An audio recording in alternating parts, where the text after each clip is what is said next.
Hello and welcome. I'm Valerie Paley, Senior Vice President and Sue Ann Weinberg, Director of the Patricia D. Klingenstein Library at the New York Historical Society. Before we begin, I'd like to thank Louise Mirror, our President and CEO, Pam Schaffler, Chair of the Board of Trustees, all of our trustees, Joyce B. Cohen, Diane Max, and the late Adam Max, and the Andrew W. Mellon Foundation, along with our Chairman's Council, our members, and our many other generous donors. None of the work of New York Historical is possible without your continued and committed support. Now, as many of you know, we launched the Center for Women's History in early 2017. It is the first initiative of its kind in the nation within the walls of a major museum. Now, even during this challenging time of the COVID-19 pandemic, we remain committed to exploring the lives and legacies of women who have shaped and continue to shape the American experience. Which brings me to today's program, RBG versus Gender Inequality, what it was like to be represented by RBG and take up her legacy. We'll be presenting a series of programs like this, which will air over the course of our related exhibition, Notorious RBG, The Life and Times of Ruth Bader Ginsburg. Thank you to the exhibition's lead sponsor, Weil, Gotshal and Manges, and the Weil Philanthropic Committee and Social Responsibility and Foundation team. I also would like to acknowledge the exhibition's major sponsor, Northern Trust. And now, I am honored to introduce today's speakers. After leaving the Air Force in 1972, Sharron Cohen, the plaintiff in the first case Ruth Bader Ginsburg argued before the Supreme Court, Frontiero v. Richardson, 1973, had what she refers to as a satisfyingly checkered career. She worked as a physical therapist for a visiting nurse association, ran a crafts shop, operated a bookmobile for a city library, served as an elementary school librarian, and wrote materials as wide-ranging as romance novels and research skills programs for children. After her multiple retirements, Sharron volunteered as a photographer for an organization that places visiting musicians in schools, and for the past 15 years has served as a volunteer lighthouse keeper on an island off the coast of Cape Ann, Massachusetts. She lives with her husband, David, in Gloucester, Mass., 3 hours away from her son, daughter-in-law, and grandchildren, and down the street from her grandson's school, where she volunteers to photograph student artwork. Ria Tabacco Mar is the director of the ACLU's Women's Rights Project, of which Ruth Bader Ginsburg was the founding director. Previously, Ria was a senior staff attorney with the ACLU's Lesbian, Gay, Bisexual, Transgender, and HIV Project, where she led the ACLU's team in Masterpiece Cake Shop v. Colorado Civil Rights Commission, the case in which a same-sex couple was refused a wedding cake because they are gay.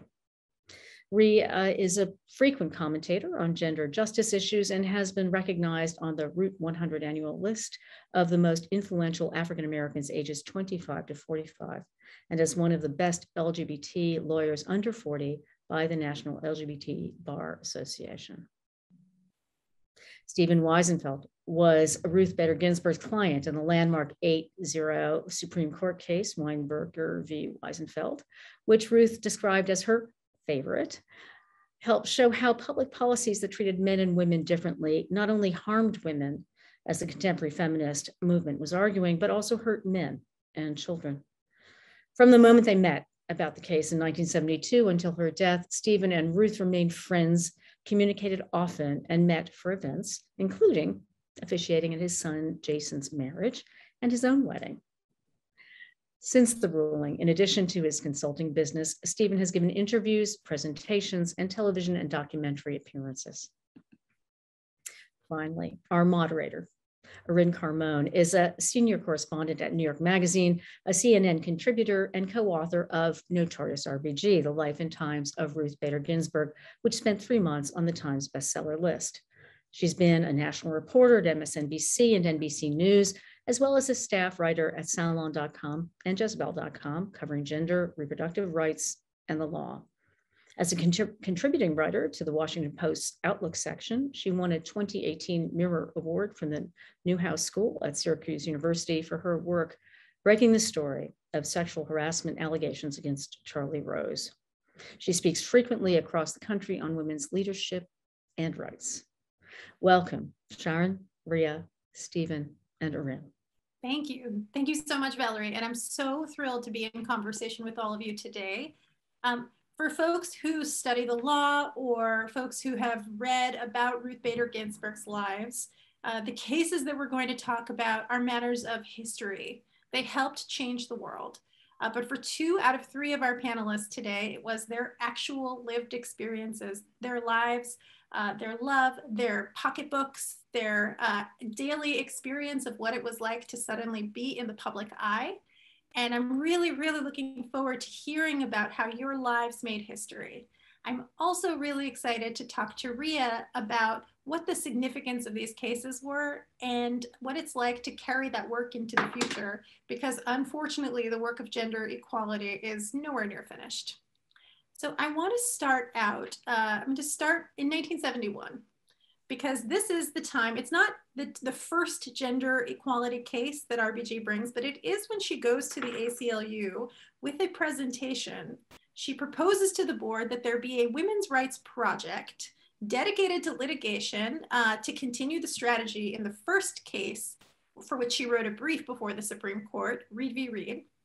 And I think even in 1971 terms, it had a pretty modest budget. It was $50,000 for the ACLU Women's Rights Project, which according to Fred Streeve's book, Equal, was 1% of the annual dues of the ACLU.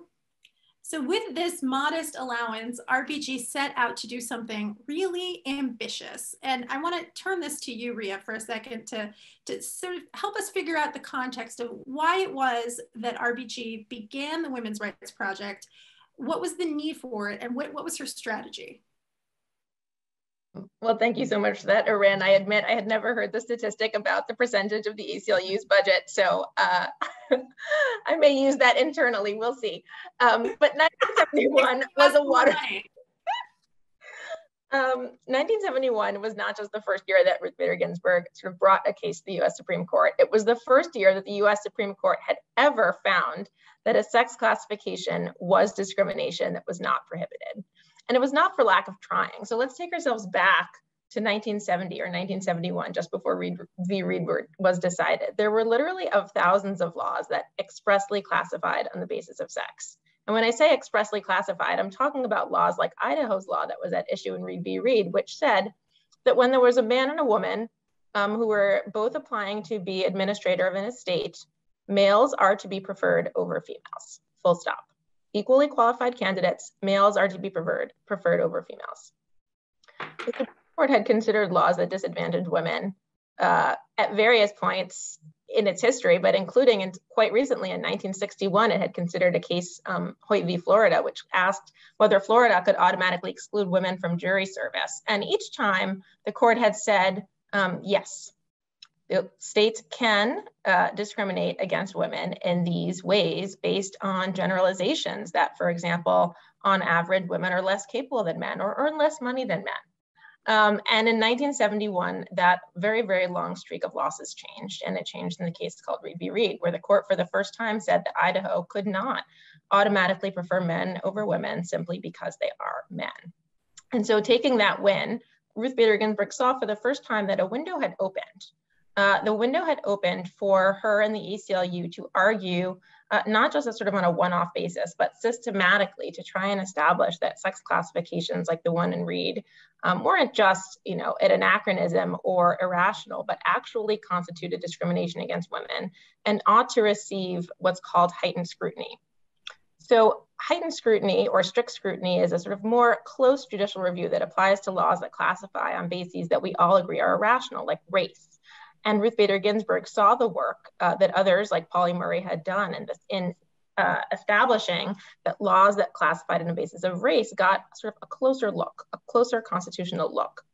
And the goal here was to say, well, could we get the court to do something similar with laws that classify on the basis of sex? And before 1971, I think the answer to that question was resoundingly no. And in 1971, we didn't see the court do what Ruth Bader Ginsburg wanted it to do, but we saw them again sort of open that door and show that they were receptive for the first time to considering whether states and the federal government ought to be allowed to generalize about men and women in those ways. And that was the very opening that she needed to begin this ambitious project to attempt to establish that laws that classified on the basis of sex were presumptively wrong. And you say that the Supreme Court opened the door. Well, we are really lucky to have two of the people who, hand in hand with RBG, walked through that door, helped create history. Now, you know, as a lawyer, and I learned this from reporting on it, that just because a case is, you know, decided wrongly or there's injustice doesn't mean it's the case that you want to go before the Supreme Court for strategic reasons. So I think as we hear the stories, I'm going to keep in mind, you know, that RBG had both people's individual experiences in mind, and then also how would these cases build a building blocks? We'll come back to this, but how would they build a building block so that each particular fact of the case might actually help undo what you're talking about, which is that for more than a century, the Supreme Court had said that treating women differently from men under the law was actually a favor endowed by the Creator. And, you know, we'll get into some of the ways that she challenged that. But this is where you come in, Sharron. Yes. Tell me what was the story that led you to the marble steps of the Supreme Court? Well, I was young. I was 23. I was in the Air Force. I was newly married. I expected a housing allowance because there was no place for us on base, a housing allowance and medical and dental care for my husband, the way I knew my coworkers, who were overwhelmingly men, got, and I was denied it. And I was denied it. I was really naive, and I didn't expect to hear from all the offices I went to, well, that's the way it is. You're a woman, you know. You're lucky we let you in the service at all. You're just lucky. And Ruth Ginsburg was actually not my lawyer. My lawyer was Joe Levin of Levin and Dees, who morphed around the time of the Supreme Court decision. They morphed into the Southern Poverty Law Center. But it was Joe Levin who took my case to the district court level, where we lost 2-1 because Sharron, before you talk about what the case was, so what was behind that policy about why you didn't get the housing allowance? What was didn't need it. Women just worked for fun. We actually didn't need that much money. And I could have gotten a housing allowance if I could prove that my husband contributed less than half of his part of our household income, which means, I mean, less than half of his means I had to provide all of mine and half of his. So they were asking me to prove that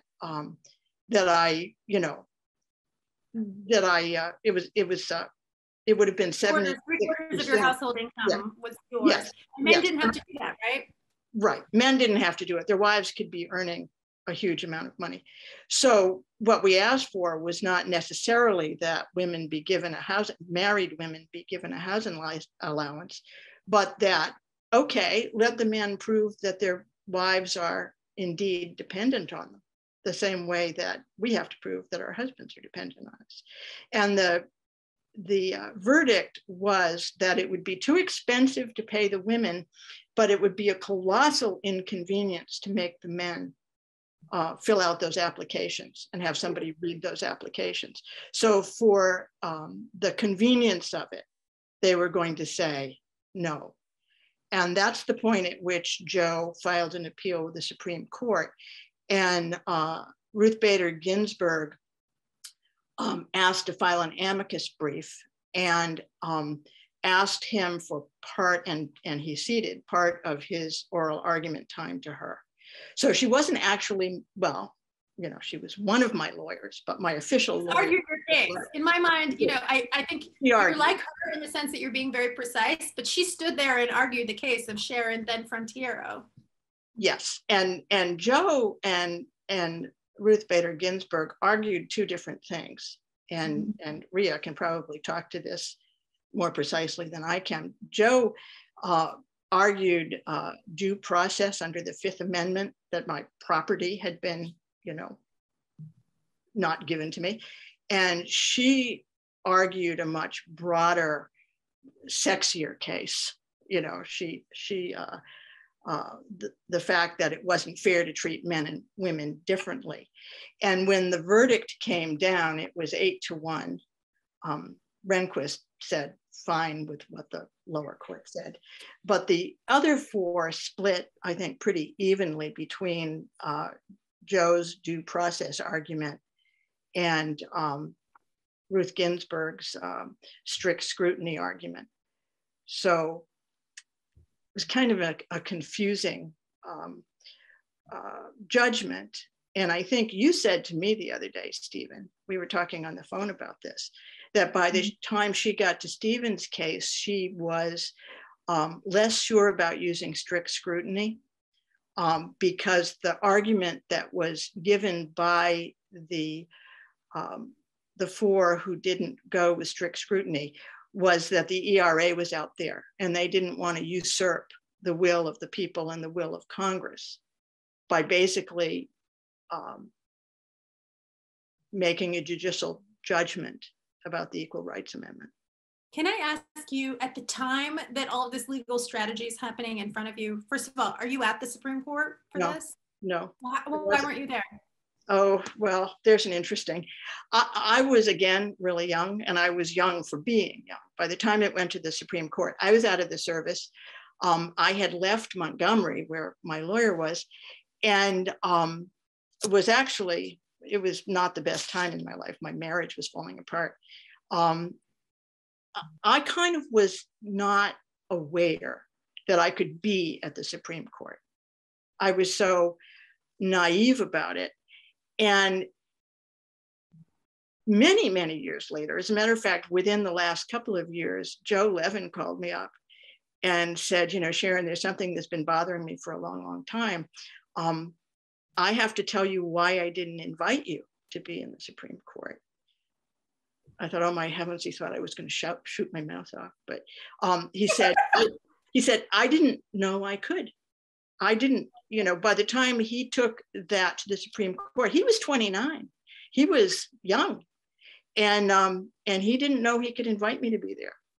So I wasn't. So. Did you so you just spoke so fluently about the different arguments that were being made, constitutional arguments on your behalf, but you also said you were young and it was a challenging time in your life. So at the time, you know, you continued to proceed with the case despite everything going on in your own life. I'm sure you had a lot going on.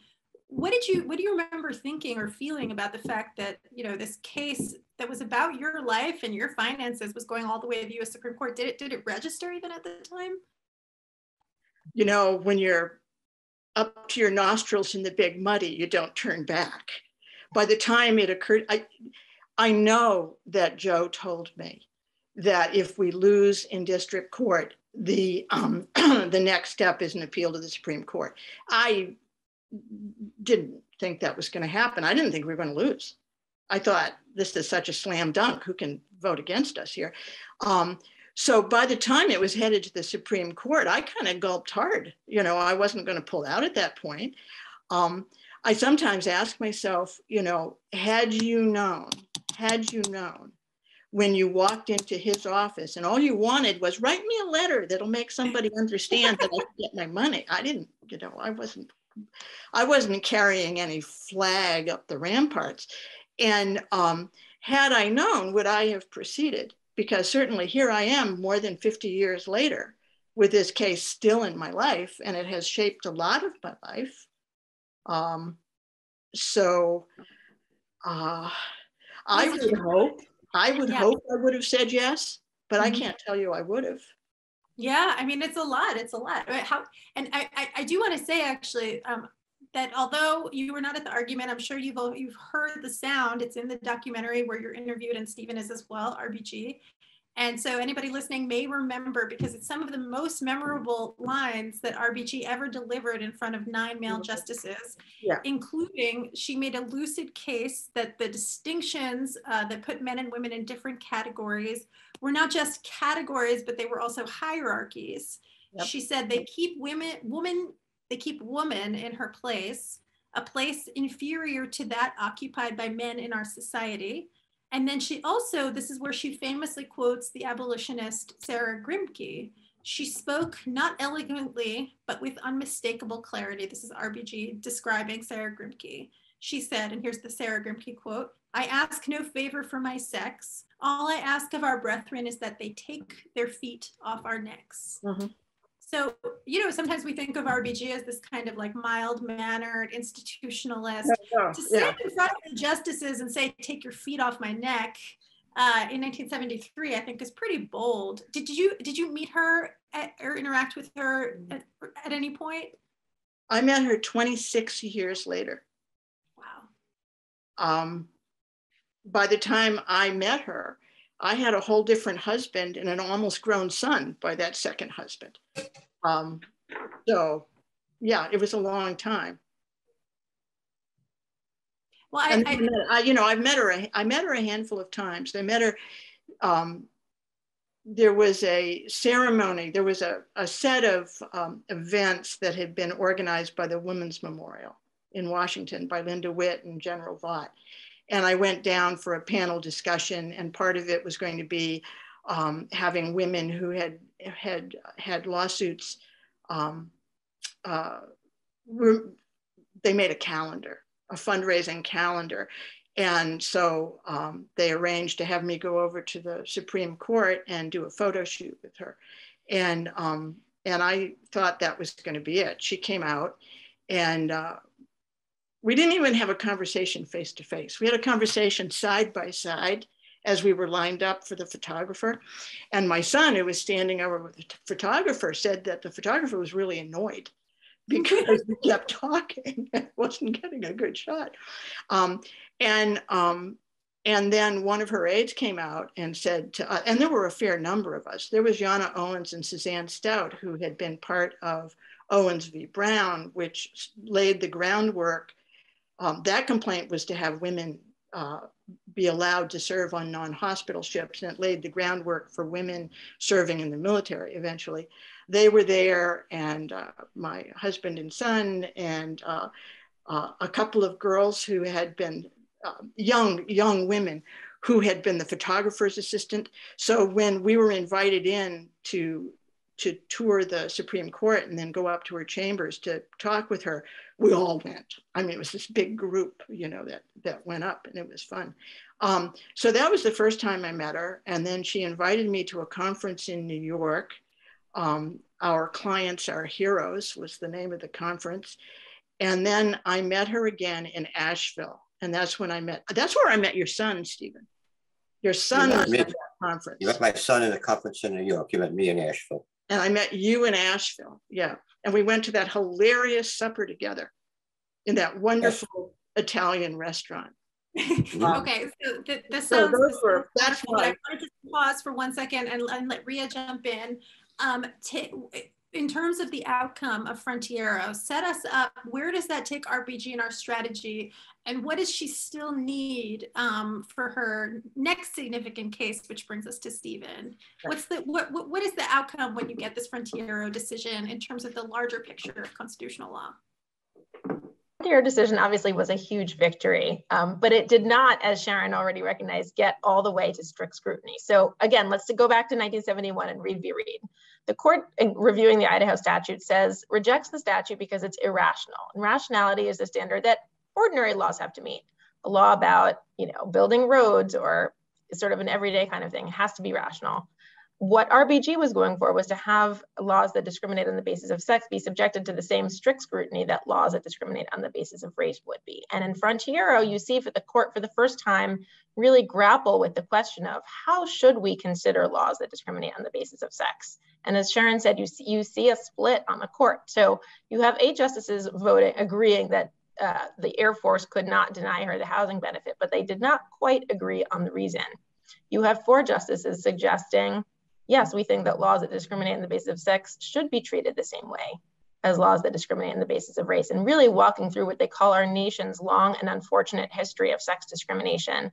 The fact that women were not, in fact, civil people for many years. We're not allowed to own property in their own names. We're not allowed to vote, those kinds of distinctions. So you see the court really grapple with the question of whether the unfair treatment of women has any analog to the unfair treatment, particularly of African Americans in this country.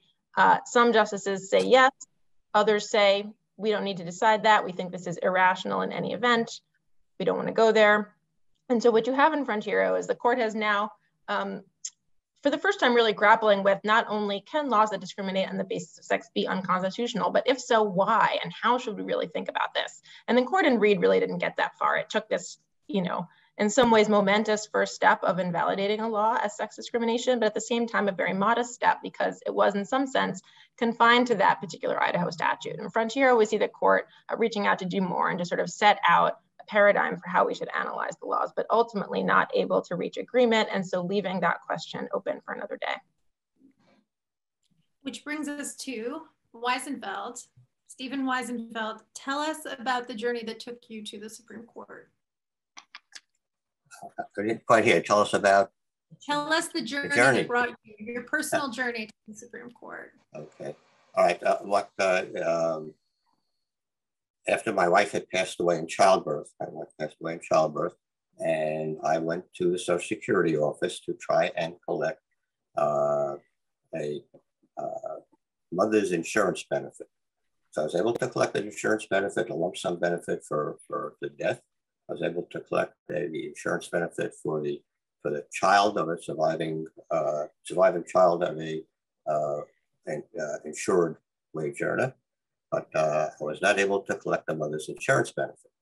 There was no means of bringing this anywhere further with the Social Security Administration because they had no forms to fill out for a surviving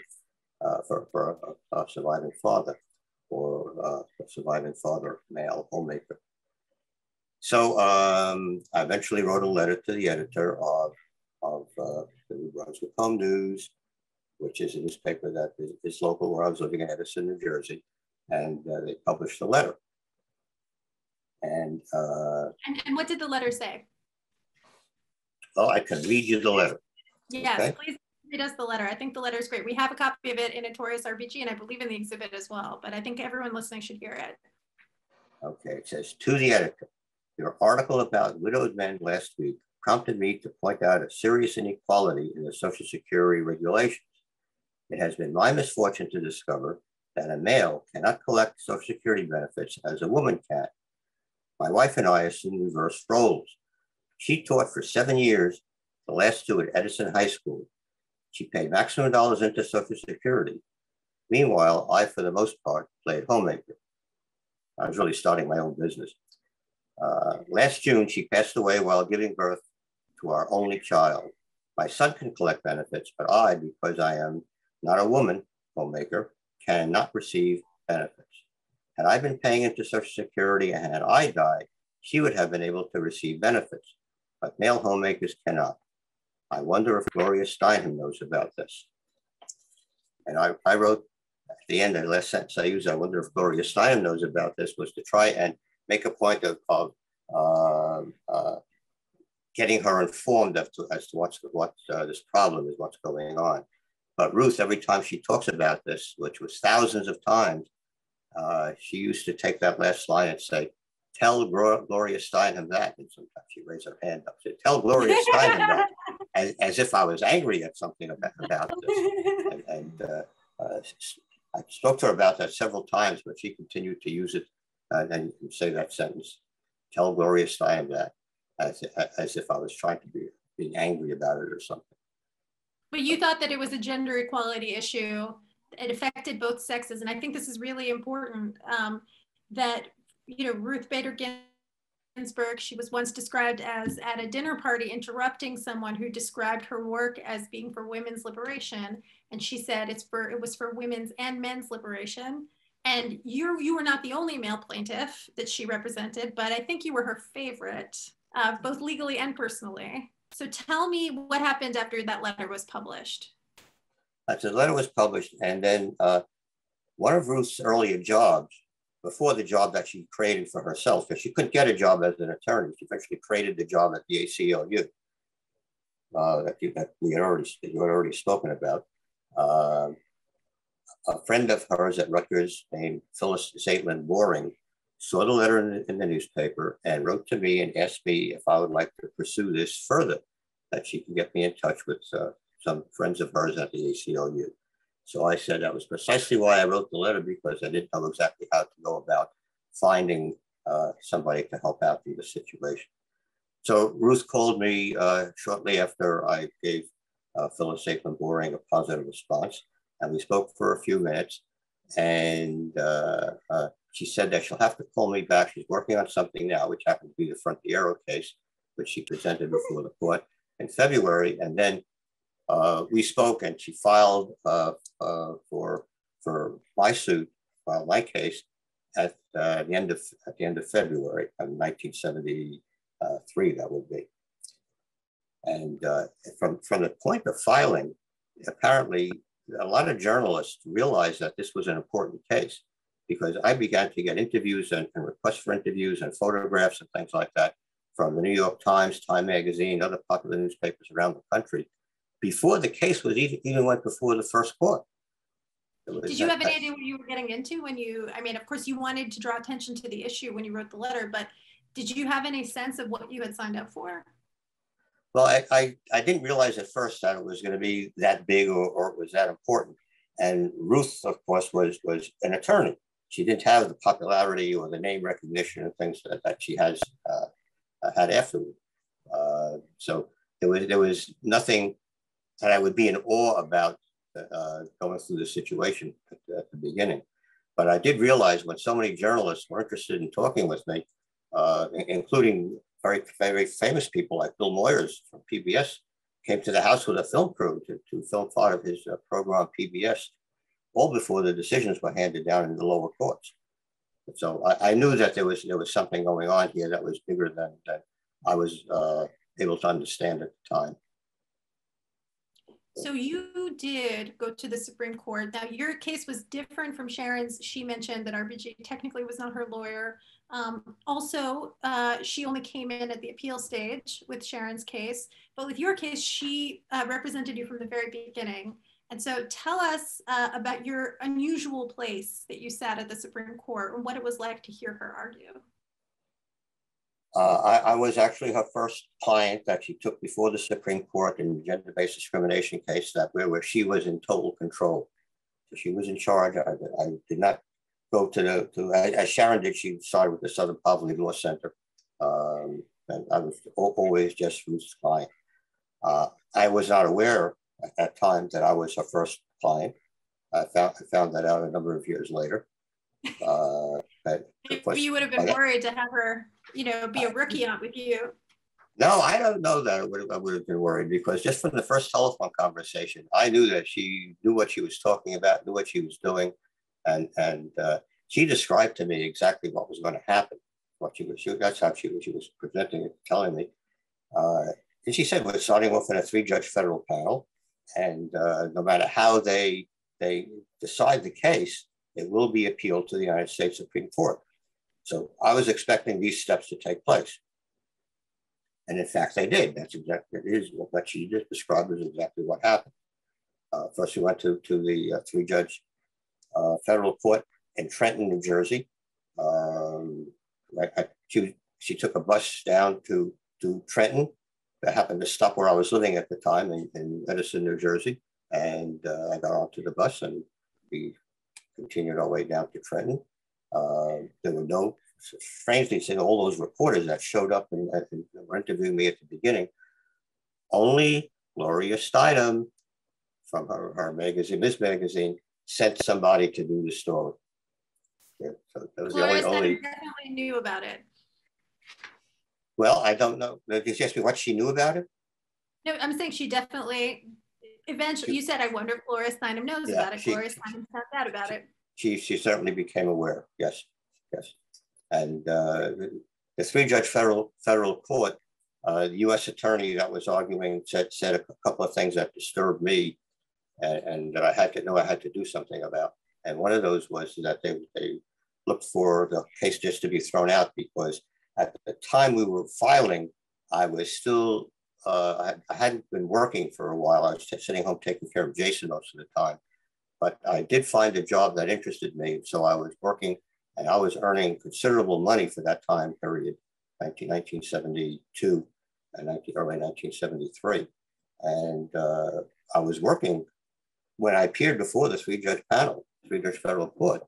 And they said, in order to be in that court, the remedy had to be greater than $10,000. and I was earning much more money than to be able to collect Social Security. And I could not be doing that, evidently, in order to continue the case. And also, of course, as Sharron had brought up, they did say, well, what about the ERA amendment? If the ERA amendment passes, this whole thing becomes moot and we don't have to even be here.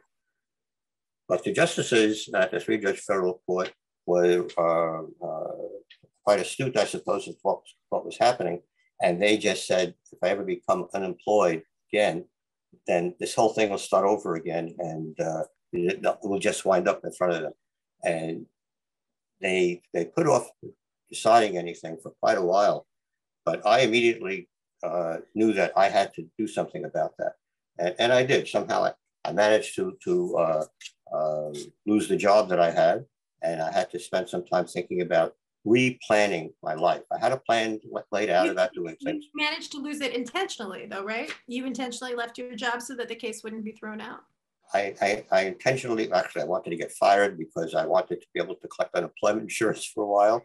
Mm-hmm. And so I was working with clients, and I just got into a political discussion with one. Huh, I didn't know this. I was working as a technician, so I had a salesman with me, and so I said some things I knew he would report back to our supervisors and tell them. So I no longer had a job. What thing? I don't want to spend too much time on this, but because I've never heard this, I'm so curious. What did you say that got you fired? The argument turned political. I started telling jokes, and he started telling jokes. And then I responded to one of them with the key words was, what was, you sound like a communist. Communism was very strong in the 1970s to fight against. So anyway, that's exactly what I said. And that's what the salesman objected to. I knew that was going to happen. I had this scenario all planned out.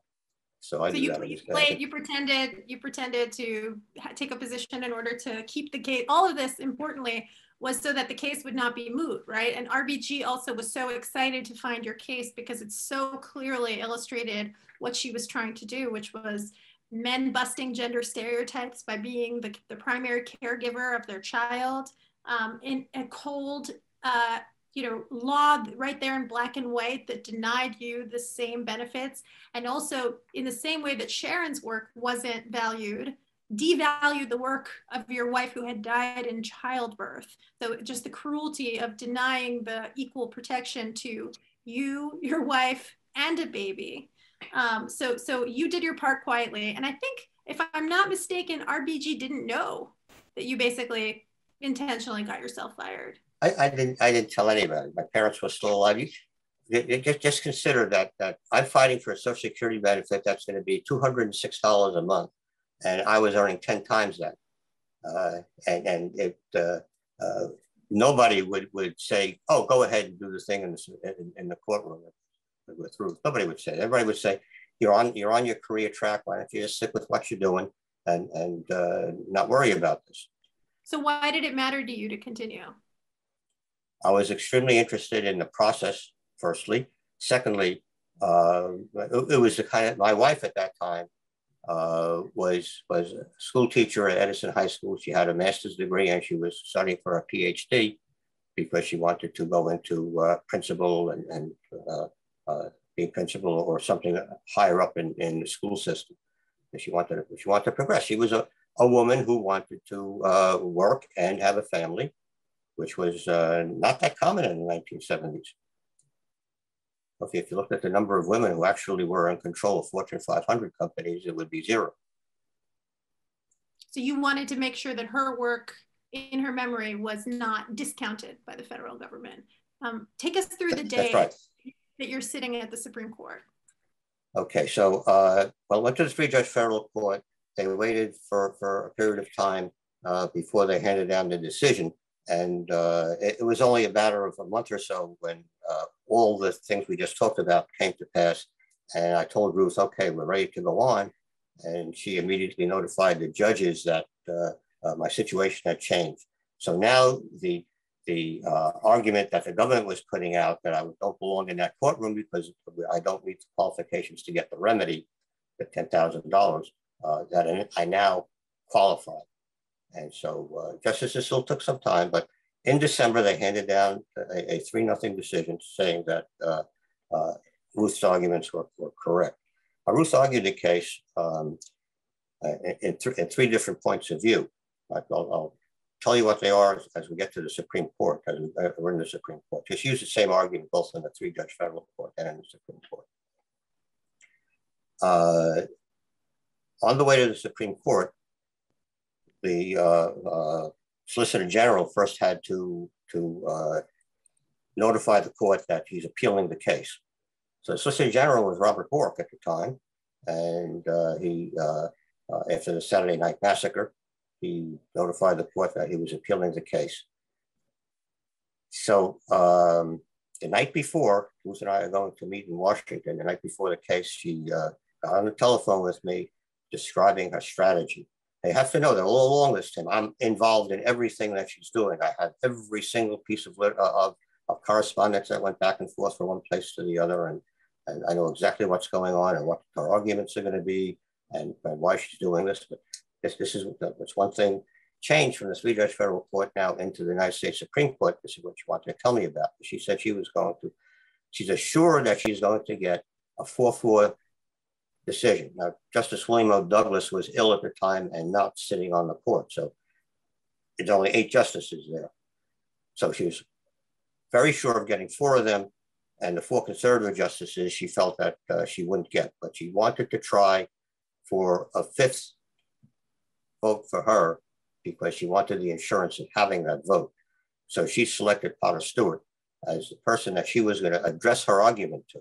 And when she was addressing the court, she talked directly to Potter Stewart and used words that she had picked out from his decisions so that he would recognize himself who she was talking about. And not only being her first client where she was completely in control, I was also the only person before or after that she brought into the court with her and sat down at the table with her. So I sat right beside her when the government was presenting their argument. And she never introduced me to the court. Nobody knows really if the court ever knew who I was. I was never introduced. But she wanted my male presence to be there so that the court, consisting of 8 males, all could look at a male and try to make be identified with a male, make them identify that this is a male. But her main argument was that there was discrimination against the female wage earner and who paid money into the Social Security system on the same basis of a male wage earner earning the same amount of money. And when a male wage earner passed away, his wife would be able to receive a Social Security benefit. This was part of the way all the laws prior to Ruth Bader Ginsburg coming along were all written as termed from the quote from Justice Bradley that appeared earlier, that women were homemakers, they stayed home and raised children, and men went out to work and supported the family. And there were thousands, as we also said before, thousands of these little things in the law, these little benign things that gave women something extra. But Ruth is here now trying to prove that, yes, it's very nice to have those extra things, but it also keeps women in their place, keeps them down, keeps them from actually looking for valid employment. And also it's discriminatory against other people in the family. If you're talking about gender-based discrimination, so I guess say other males. Poor jurisprudence for males and females. So and in that sense, it was an ambitious argument too, because I think sitting here with the 2 of you, speaking with both of you, each of you, just by living your own lives, were disproving that rigid script of what it meant to be a man, what it meant to be a woman, what a marriage could be like. Not, I think if I'm hearing you correctly, not because you were trying to make political statements, but just because that was the truth of your lives. The laws had been written, the government operated as if there was a certain way to be a woman and a certain way to be a man. And here you were proof that actually harmed people, that it wasn't just a sort of hypothetical, theoretical thing, but the gender roles were actually having concrete financial impact on you. And that's what was so brilliant about this strategy, is that she was able to kind of find the brass tacks of what discrimination, how it would operate, and connect that to the Constitution. Ria, can you talk a little bit about what the significance of the decision that was handed down in Wiesenfeld was? That's a great question, and I'll say I think you've previewed a lot of it, which was a real vindication of RBG's strategy to dismantle sex stereotypes by showing that discrimination hurts everyone, and not just, by the way, for people who sort of flip traditional sex stereotypes, a man who's a caregiver or a woman who's a breadwinner, but really her goal, I think, was broader than that, which was for everyone to sort of have the freedom to share equally in both roles, which I think she thought were both tremendously significant. So to show the men on the court, not only is this discrimination for a man who chooses to be a caregiver, but by the way, being a caregiver is a really great thing too. But right, it has to be valued. It is not the same as work outside the home. They're complementary, but both should be valued. Both should be celebrated. Both should be shared. Both should be enjoyed by people of all genders. And I think Stephen's case did that so wonderfully. I also wanted to pick up on something both Stephen and Sharron mentioned, since I know they both talked about the 3-judge federal court, and folks who are contemporary court watchers may be confused about that because it's not a mechanism that's used today. But in that time, there was a federal statute that provided that whenever you challenged, you brought certain kinds of cases, including cases arguing that a federal law was unconstitutional, you didn't get just one trial court judge, you got 3 judges who sat together as a panel. And then from those 3 judges, and this is the key part, you got to go directly to the United States Supreme Court. Instead of taking an appeal to the courts of appeals, you got to go straight to the Supreme Court. And so this was just a really critical part of RBG's strategy as well, because it meant that when you found a case like Stephen's, and I can only imagine the joy that she must have felt when she read your letter, Stephen, because even today when we're choosing clients, we think like, who is the next Stephen Weisenfeld?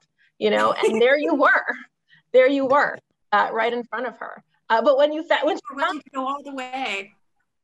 Right, when she found a case like yours, she knew, right, that she could take it to the Supreme Court and she would have the opportunity to make that case in front of 9 men.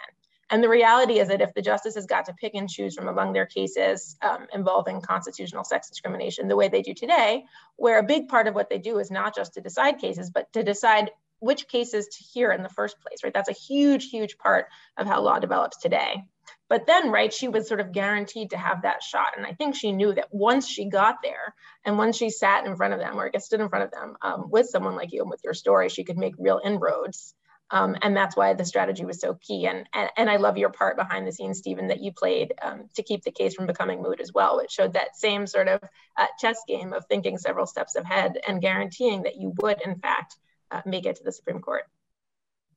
I want to make sure that Ria has enough time to talk about the contemporary work of the Women's Rights Project. But before I turn to that, Stephen, talk to us a little bit about the special friendship. I know we couldn't possibly have enough time to talk about all of it, but you and RBG did have a really special friendship. I've seen a lot of notes that she's written. I think there's a particular warmth in the correspondence between you two that continued.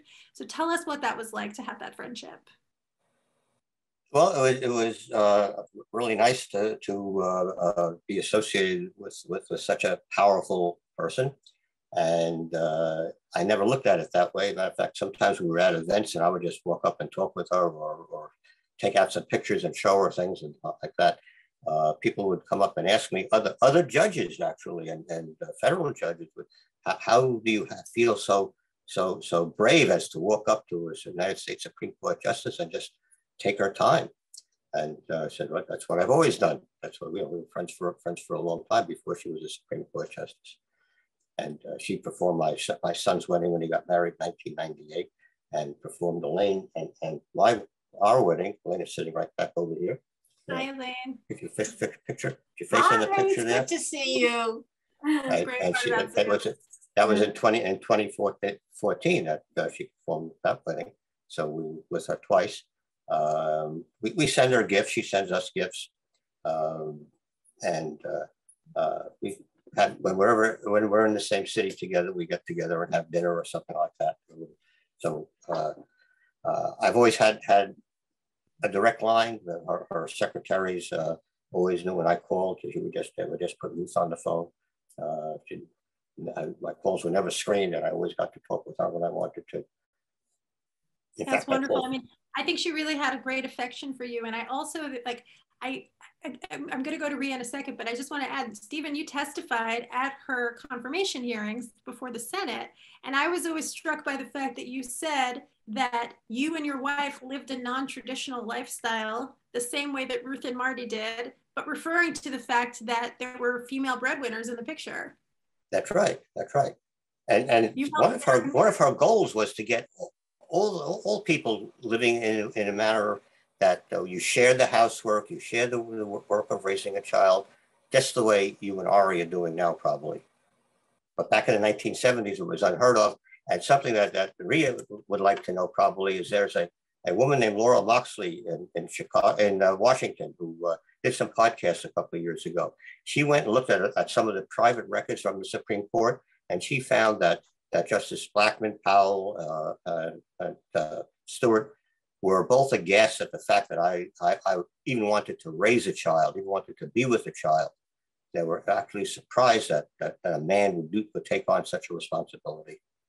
And that was those were comments made before they found out the reason why they voted in Ruth's favor. Ria, what's your reaction to that? Because I know you were sort of drawing out the more expansive lessons of RBG's jurisprudence. So when you hear that, where does that take us? I think she'd be really sad to hear that, not surprised perhaps, but really sad. Irin knows that I had the opportunity to interview her towards the end of her life in what turned out to be one of her last public appearances. And one of the questions I asked her was, what advice do you have for men who are trying to balance work and family? Because of course, she's been asked that question a million times in her career as a woman, but nobody ever asked Marty that question. And Marty's unfortunately not with us to ask. And her response, I think, relates directly to what you just shared, Stephen, which was, her advice to men was really like, slow down and savor those moments, because if you're out there working, childhood, particularly early childhood, goes by so quickly.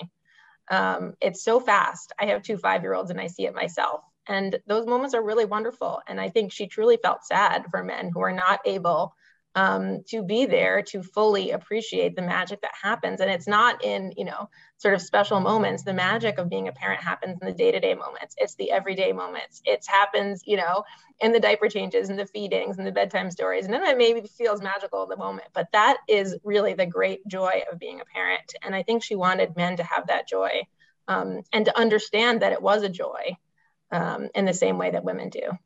And I did. I actually stayed home and raised Jason and till he was about 9 years old. And then I had my own businesses. So I went back into business for myself, but I always worked from home. So I was pretty much always there when Jason came home from school. So she and I got along because I was living the idea that she was heading for. Ria, how does that work situate or inform the work that the Women's Rights Project does today? And what work, of course, she was a person of her time and the cases that she had before her. How do you take it to the next step? Well, I hope we're able to take it to the next step. I mean, in some ways, I feel we're actually finishing the job that she began. It's worth noting that, Stephen's case did not actually finally resolve this question of what level of judicial review applies to sex classifications. That came the next year in 1976. And where the court landed was what's called intermediate scrutiny, which is somewhere in between the sort of rational basis review that ordinary laws get and the strict scrutiny that laws that classify on the basis of race and other reasons get. And so, and I mentioned that only because in some sense, right, her project was concluded in 1976. If you define the project as, established that laws that discriminate on the basis of sex are presumptively wrong, or presumptively unconstitutional, presumptively should be struck down. Okay, mission accomplished. The Women's Rights Project was founded in 1972. Craig v. Warren was decided in 1976. But of course, she didn't pack up and go home, and we haven't packed up and gone home in the years since she left the ACLU to join the federal bench either.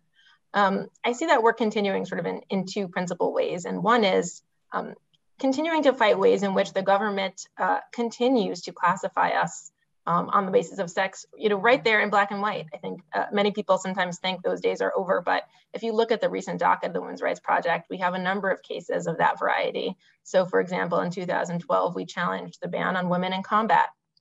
Right at this moment, today, we were in court arguing about a policy that requires girls at a public school to wear skirts in order to attend school.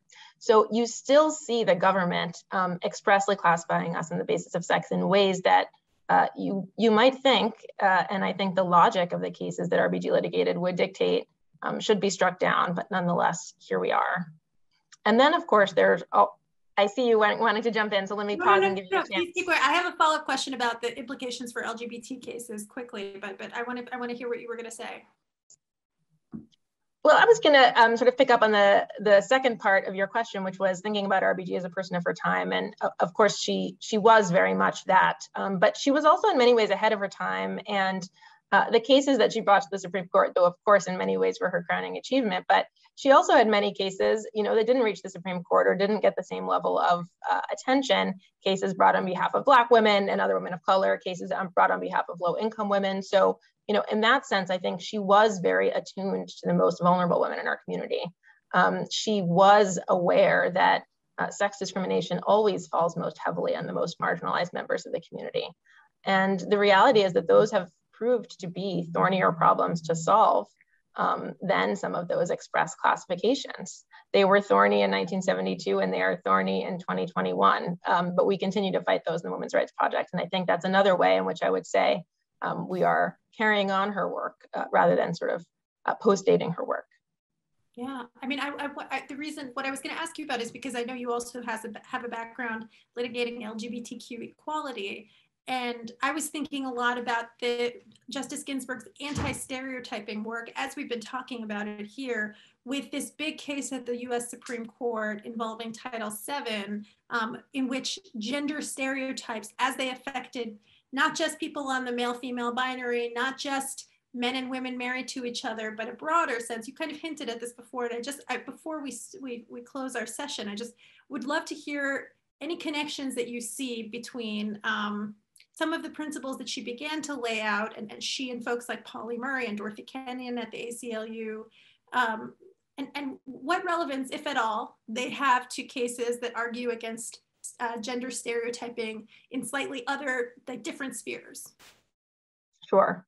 Well, I mean, the first answer is just, on an intuitive level, I think RBG immediately understood why anti-LGBT discrimination is sex discrimination.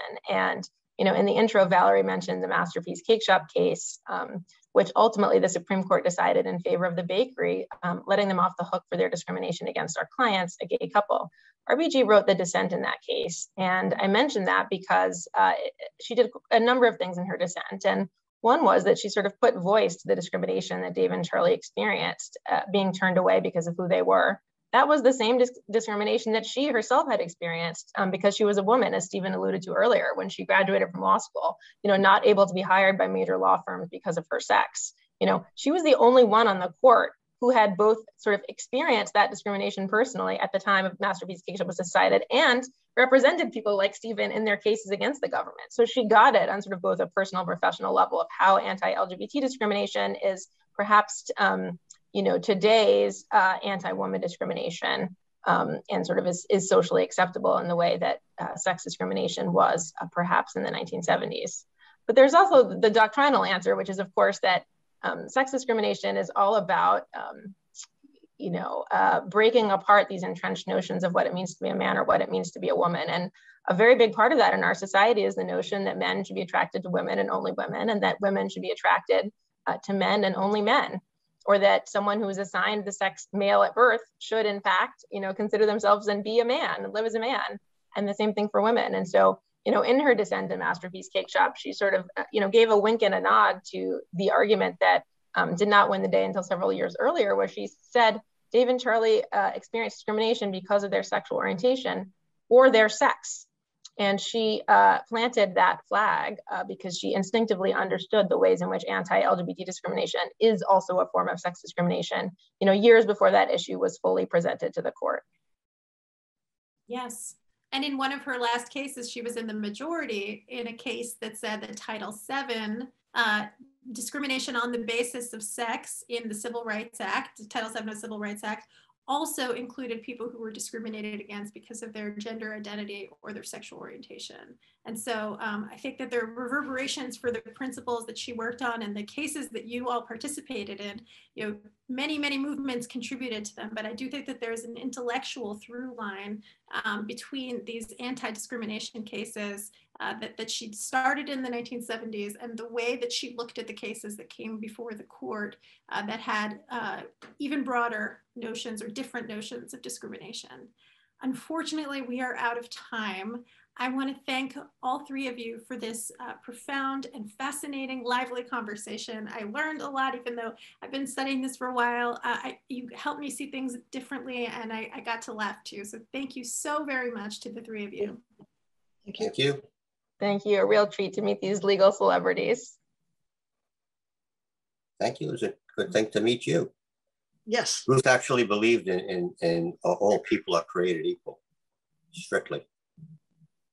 Well, indeed. And thank you all so very much. I want to thank Sharron Cohen, Ria Tabacco Mar, Stephen Wiesenfeld, and our wonderful moderator, Irin Carmon, for being with us today. And for the rest of you, please sign up for our mailing list and follow us at nyhistory.org to get the latest on upcoming salons like this one. Irin Carmon's and Shauna Knishnik's book, Notorious RBG, The Life and Times of Ruth Bader Ginsburg, is now available online for purchase at our NY History store. Finally, New York Historical is currently open Wednesday through Sunday. You can reserve your timed entry museum tickets on our website. Hope to see you on Central Park West to view Notorious RBG, as well as our many other exhibitions and offerings in women's history and beyond. Thank you all again, and have a great night.